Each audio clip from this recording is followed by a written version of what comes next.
is facing very serious international problems: Afghanistan, Iran, and Iraq. And that is just the starter. Those involve life or death. But he also has another international problem brewing with France. No one will die, but there are some ruffled feathers. French President Nicolas Sarkozy is reportedly furious at our president. Why? President Obama, President Sarkozy, and British Prime Minister Gordon Brown all stood together on Friday, condemning Iran for its secret uranium enrichment plant. But there was much more going on behind the scenes, and it did start the day before. Joining us live is Jack Kelly, reporter for the Pittsburgh Post-Gazette. Good evening, Jack. And so what is this spat between the French president and our president? Hello, Greta. It's always nice to talk to a fellow Badger. Sarkozy is just furious with the president for not bearding the lion, not disclosing Iran's nuclear cheating at the UN General Assembly. Both he and Gordon Brown thought that that was the appropriate thing to do, and Sarkozy had written his remarks, initial remarks to deliver at the UN in attacking Iran. But the president's advisors prevailed upon him not to interrupt the president's fantasy about global disarmament by bringing up the fact that the Iranians were cheating.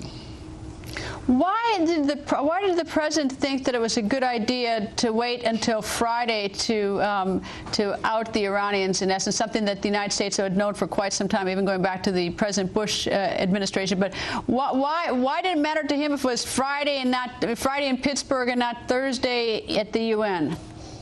Well, Thursday he didn't want anything to interrupt his chairing the General Assembly, the Security Council session, where they passed that resolution talking about working towards elimination of nuclear weapons.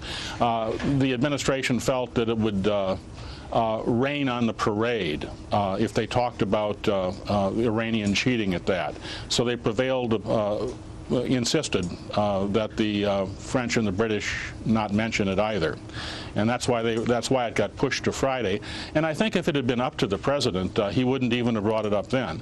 Remember, what has provoked the public mention by this administration is the fact that Iran itself disclosed to the International Atomic Energy Agency 2 weeks ago that it had this other site. So it was no longer possible to pretend that it didn't exist. So prior to this this issue arising in Pittsburgh and before that at the General Assembly at the UN, what was President Sarkozy's view of President Obama, and have they patched things up a little bit? Well, I don't know what's happened since the Security Council meeting. I have a friend who has one friend who is close to Sarkozy and another who is a member of France's external intelligence agency. And they both say that Sarkozy thinks that President Obama is incredibly naive and grossly egotistical, so egotistical that no one can dent his naivete, and that he's very worried about what that means for the West, because the President of the United States is the leader of the free world, and if the President of the United States isn't going to lead the free world, it isn't going to be led. Jack, thank you very much. Thank you. Former Senator Rick Santorum joins us live.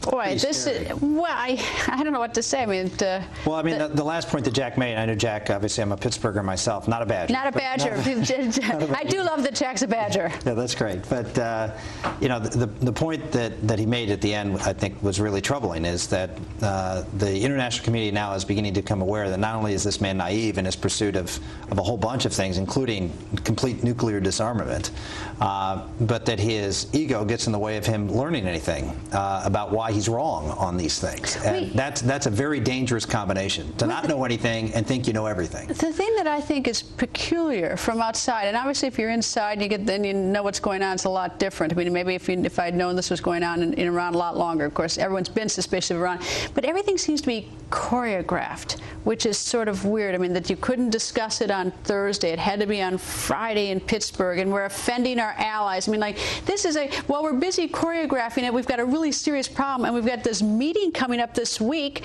with Iran, and Iran says we're not going to talk about nuclear weapons. I mean, it's a little bit. This is bizarre. This is part of what Jack referred as the fantasy of Obama foreign policy. I mean, you have a situation in Iran where a few months ago there were street protests. There was an opportunity for a popular revolution within Iran that had occurred 20 years before. Well, we'd had one a couple years ago, Ron. I mean, 30 years before. But there'd been one about 4 or 5 years ago too. This was different in kind, size, and every way. This was the real deal. And Barack Obama, we now know, knew about this other nuclear facility, which in all likelihood is developing a nuclear weapon, and stood on the sidelines and allowed the people who were rising up to get absolutely no support from the United States of America to stand on the sideline, allow them to be tortured, allow them to be captured, allow them to be killed, allow that movement, which would have taken away potentially a regime that was going to develop nuclear weapons, as you saw just this week, fired a Shahab-3 missile that can reach Israel, can reach parts of Europe, and is partnering with the North Koreans for even longer range missiles. At the same time they're doing that, he is pulling out anti-missile defense, a shield from Europe, from Poland and Czechoslovakia, inciting further anger among our European allies, and turning her back to them to try to, again, appease another, let's say, problematic country like Russia. This is all seen by our allies as just a president who is incredibly naive, that somehow his persona and his aura will convince people to do things that are not in their interest or not in their history of doing. And this is scaring our allies away, and at the same time making our enemies look at us as feeble and weak. If the description by the French president were that we're describing a strategy, whether he agrees or not, I would feel more comfortable. It's when they use the word naive. Yeah. That is, I mean, because, I think to myself, there may be different strategies to sort of, to achieve some goal. But if you are naive, that's far more troubling. And I'm hoping he has a strategy. I'm hoping it's not naivete. Well, I would argue that he is naive. I would not agree that necessarily he doesn't have a strategy. I think his strategy is one, as that Jack talked about, the arrogance that he has. I mean, his opening line at the UN speech was that the world has great expectations for me.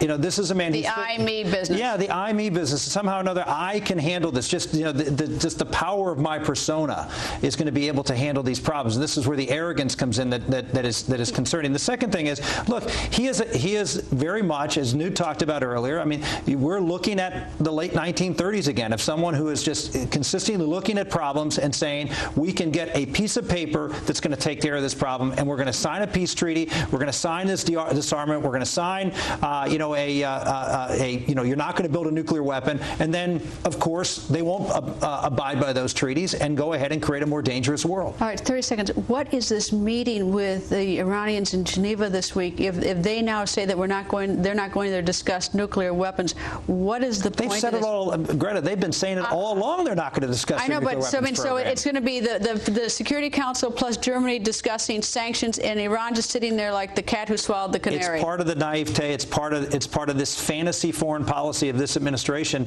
not facing up to the realism that Iran is a threat, and they're going to build a nuclear weapon, and they're going to cause an arms race in the Middle East, and they are potentially cause even worse disasters than that. Senator, as always, thank you, sir.